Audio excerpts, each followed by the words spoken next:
What's up, Van Fam, and welcome back to a brand new episode. That lake you saw in the drone footage at the start there was Lake Catharaba, and we're staying out at Habitat Noosa. We're not actually going to be doing the episode here at Habitat Noosa though, this is just a base camp. Owen and I are heading off on a boat camp adventure. We're going to head up into the Noosa Everglades. I've got Owen up there practicing his casting. We're hoping that we're going to get onto a few bass on some surface lures, and I need Owen's casting to be on point if that's going to happen. Going to outfish me as usual. So I've just been pottering around camp here, getting the boat ready to go, getting all of our camping equipment stacked and loaded away, and I'm pretty excited for this trip. We are going to have to get up at the crack of dawn if we're going to get across this lake before the wind gets up and makes the lake crossing a little bit treacherous. So we'll see you at the crack of dawn as we're getting on the lake and heading out and up into the Noosa Everglades. Well, good morning guys. We're down here at the Boreen boat ramp. Got the tinny launched. Got to get up at Sparrow's Fart if you're going to beat the wind and get across this lake. You have a look at it now. Doesn't look too bad. So we get this boat started, we're going to shoot across this lake, get over to the other side and get up into the Everglades.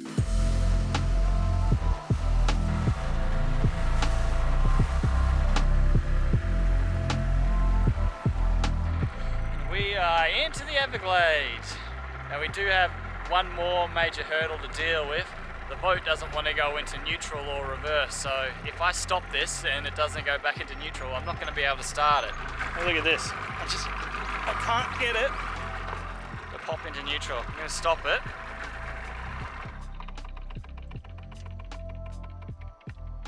And if that doesn't pop into neutral, we are in a fair bit of trouble because I'm not going to be able to start it. I'm so relieved because I think I found the cause of our problem. Keep a spare pin, and it would normally sit down there, but it looks like it's bounced up into here, which is now blocking the neutral and reverse button. So if I can pull that out, hopefully we're going to be back in business. Alright, I've just pulled it out. I haven't tested to see if it's going to go in, but I'm hoping. Alright! What a relief, otherwise this trip was going to be over.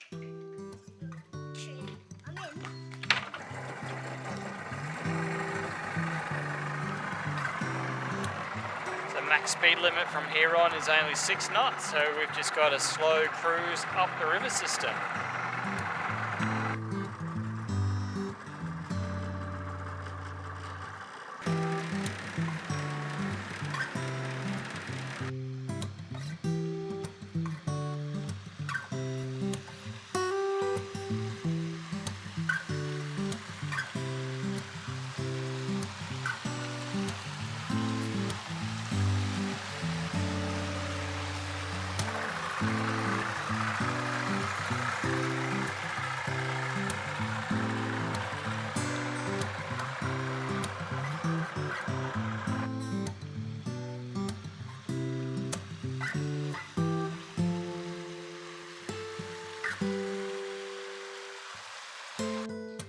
Alright, we've made it up to campsite 3, so we now need to swap over to our electric. It's electric motors only past here.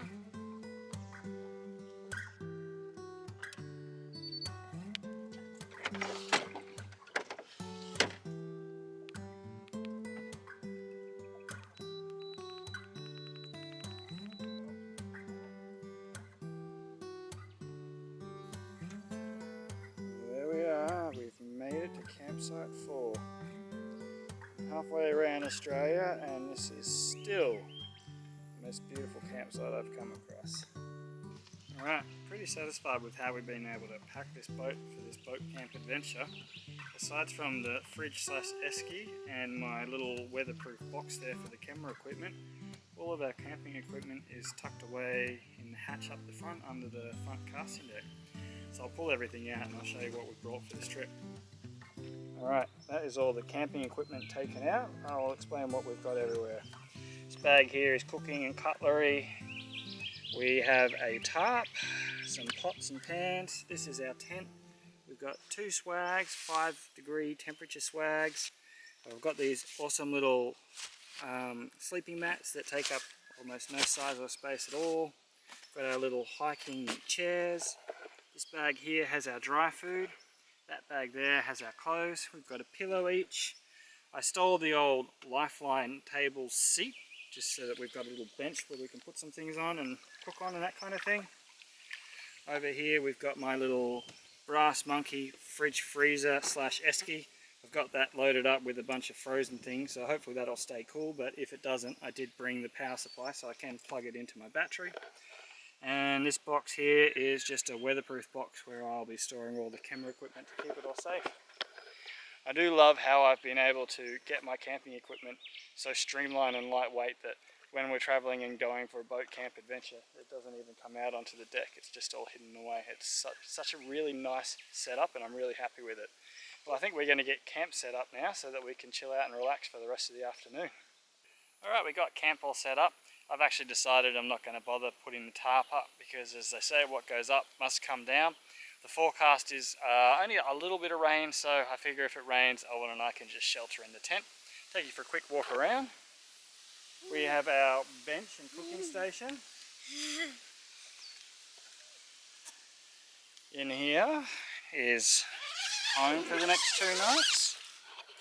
Sleeping bag and a pillow on a little air mat. And how's the outlook?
That has to be one of the absolute highlights about coming up here and camping in the Everglades. The tannin-stained water is just magnificent, and your skin and hair feels so good after you have a swim. So even though we're not going to be having any showers, Owen and I are going to feel fantastic and clean this whole trip. Alright mate, shall we go off the fish? Jump in the boat and put your jacket on, please.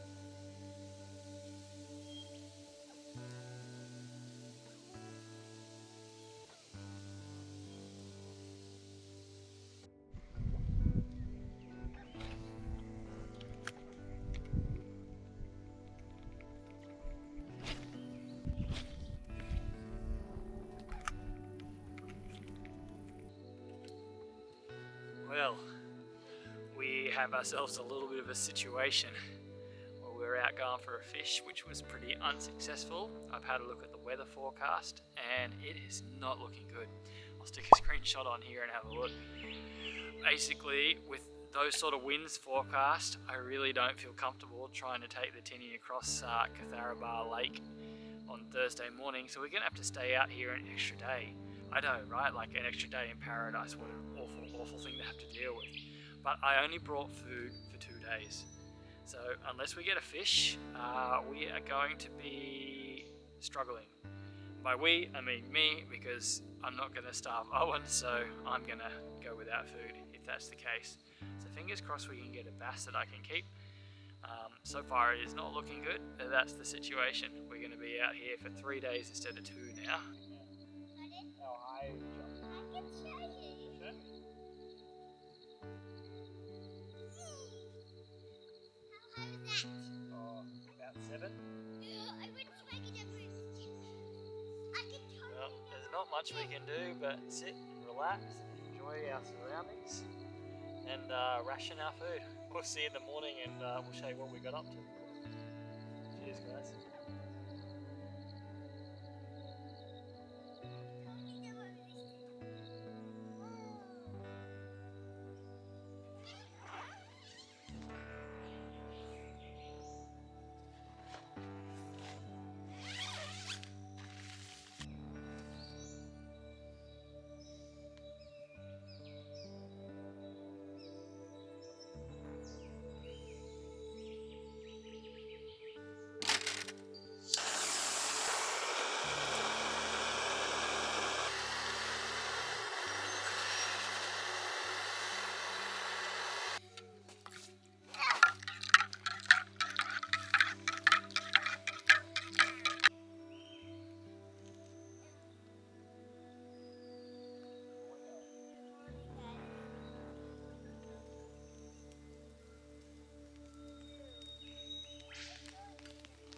Good morning, it's day 2.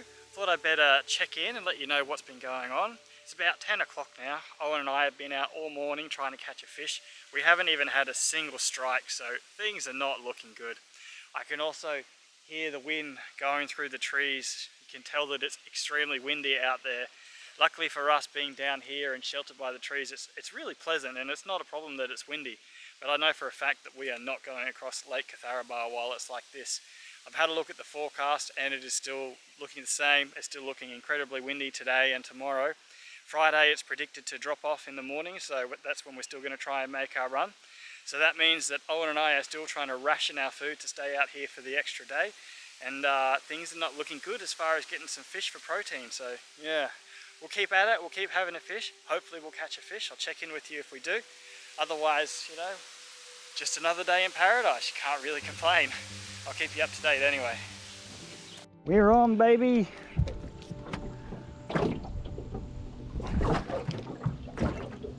We have our first fish.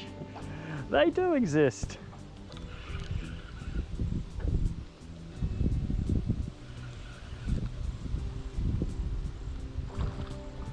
Not a bad looking bass too. Come on. Please come to the boat and say hello.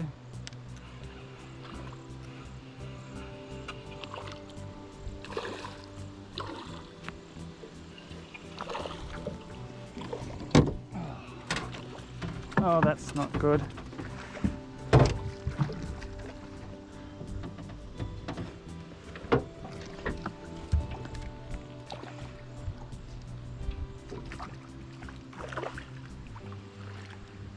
Yes! Woo! We got one! We got one! We finally got one! Camp is just back there. I'm going to take this guy back to camp so I can get the good camera rolling. Woo! There we go, guys. Came all the way up here into the Noosa Everglades chasing these bass. They have not made it easy. I was starting to think that perhaps I wasn't going to get one after been fishing now for probably about 10 hours, but we finally have one. I've just put him on the measure too. He's about 34 centimeters. Legal size for a bass is 30, so this guy is well legal, and considering our situation out here, I'm going to be keeping this guy so that I don't go hungry. I'm so stoked about that, because I've also brought some ingredients out so I can do a really good recipe too. Have a look at the mouth on them. No wonder there's such a top predator out here. Beautiful fish. I'm going to put him out of his misery, and then I'm going to have lunch with him tomorrow. How good is that? Chew! There she is. Tip of the nose to the tip of the tail, 35 centimeters. Alright guys, I'm going to show you how we fill it up a bass. Won't be needing this measure anymore. One thing you do have to be careful with bass is they have these gill rakers. It's like a serrated knife, just along here. So if you're handling a bass, and in here actually, now that I'm feeling, it's also quite sharp in there. So handling a bass, you do want to be careful in here and around the gill area, because they do have some sharp edges in there. So first thing I'm going to do with the bass is a cut up along here. I'm going to come in behind the fin and then right up into the shoulder here, trying to get all of this meat in the cut.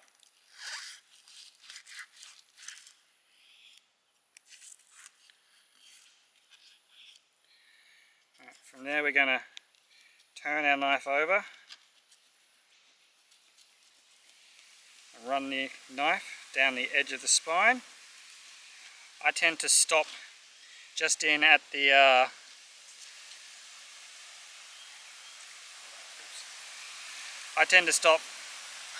how's the wind? You wonder why we're not going back today, or tomorrow I should say. It's going to be like this tomorrow as well. Alright, I tend to stop just in at the ribs, and then I cut around the ribs after we've come all the way through. So, at about here at this dorsal fin, you're going to be coming towards the end of the ribs. So from here, I bring the knife all the way through, and then it's just a case of running the knife along the backbone and out the edge. From here, I pick it up and I just use my knife to follow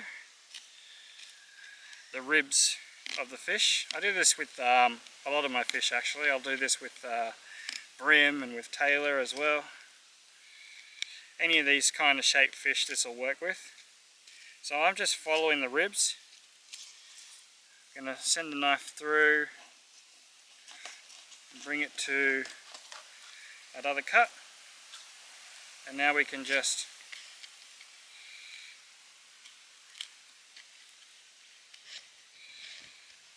bring the knife around along the edge of the ribs.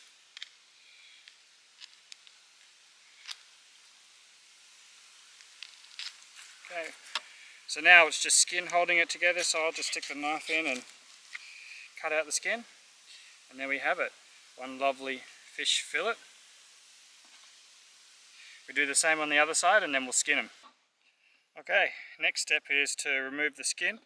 I virtually never scale my fish anymore. I always just cut the skin off. It's just so much easier. Unless you've got something that has tasty skin, this is pretty much my go-to method, 90% of the time anyway.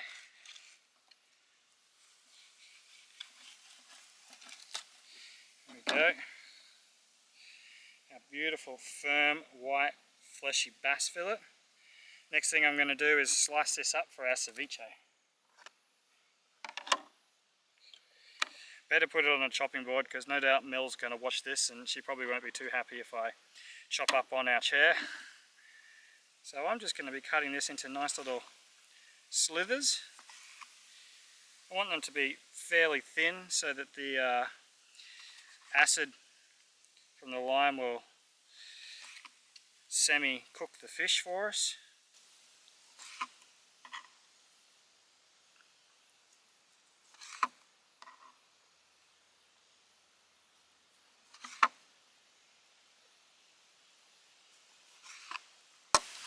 And that's it.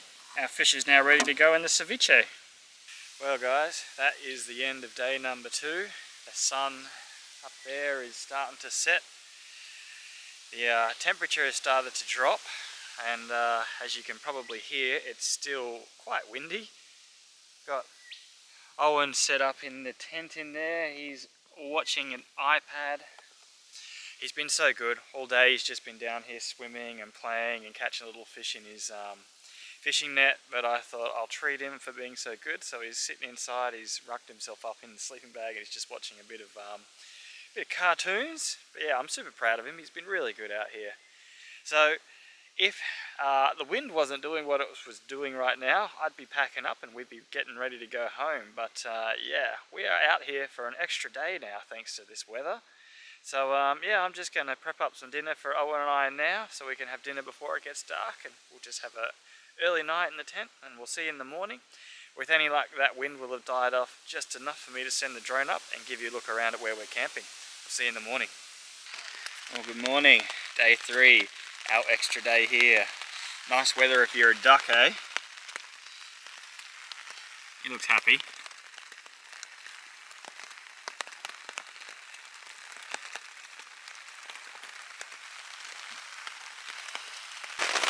Looks like the rain has not passed.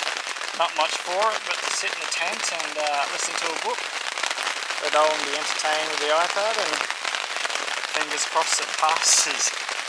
Please, please go away.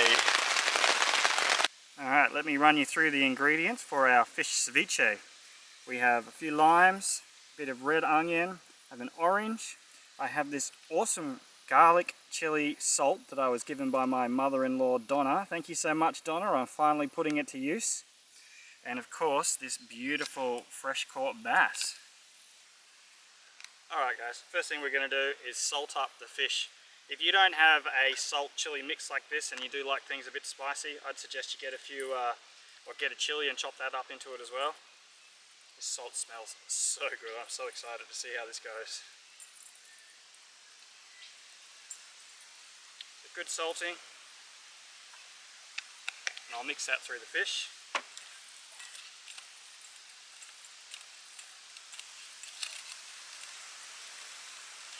Set that to the side. Next, going to chop up our onion. Just going to dice that up into small little bits.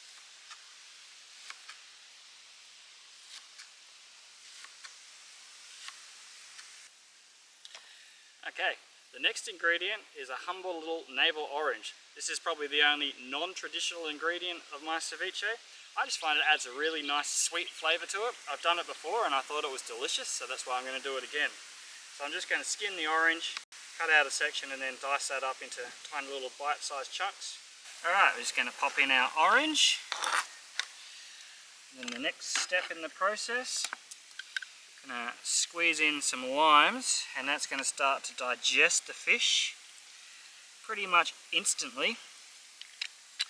I'll probably give it about 3 minutes and then I'm going to start eating.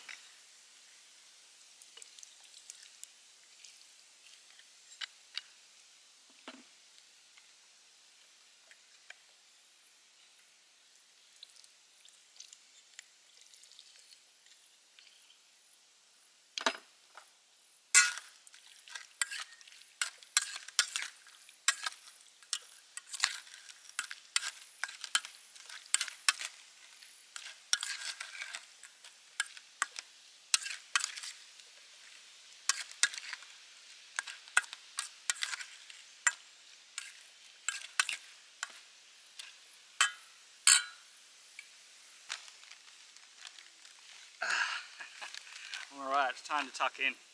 So the last little treat that I have to go with this are some plain corn chips. Would you like a corn chip, mate? Look at you. You look like you want some corn chips. Grab a bowl out from the food thing. Okay, thank you.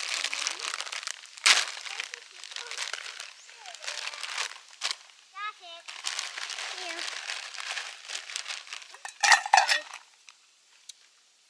Thanks.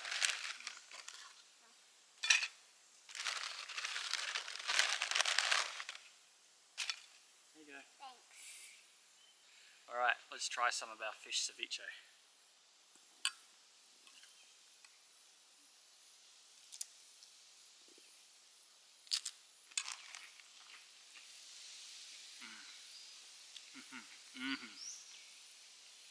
Yeah. I guess this is surviving.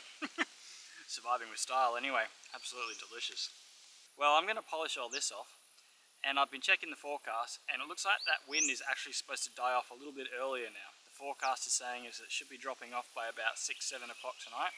So I think we're actually going to pack up and head down the river and chill out at Canabo Info Centre and wait for that wind to die off. And then we'll shoot across the lake as the sun is dropping and probably in the dark. But that's okay, I've got the running lights in the boat and I've got the navigation system as well, so I'm not too concerned. My biggest concern is the wind. And if we get down there and the wind doesn't die off, our worst case scenario is we'll just have to camp out at Canabo Info Centre.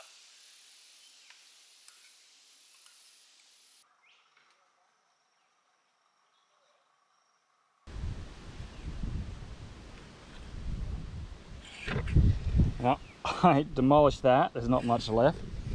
That was absolutely sensational. You've got to try that recipe if you ever get the chance.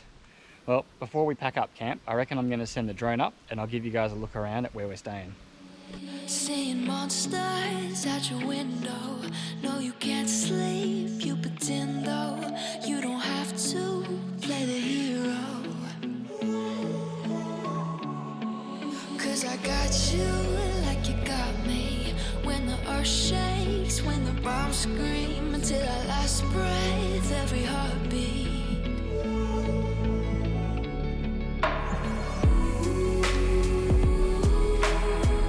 You know I'll come running.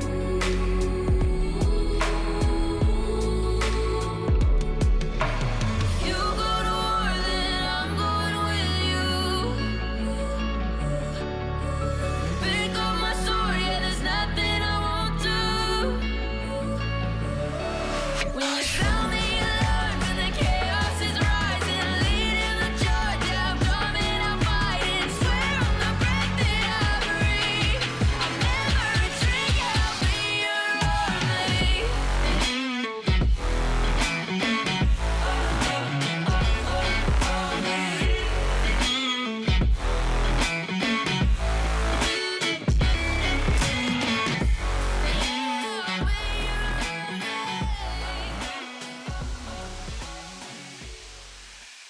Alrighty guys, camp's all packed up, boat's all loaded up. We're going to start making our way back down the river. Fingers crossed we get down there and that lake has settled down and we can get home safely. Going to leave the vlog there. Thanks so much for watching. If you're enjoying this content, please hit that like button and subscribe, and we'll see you on the next video. Bye.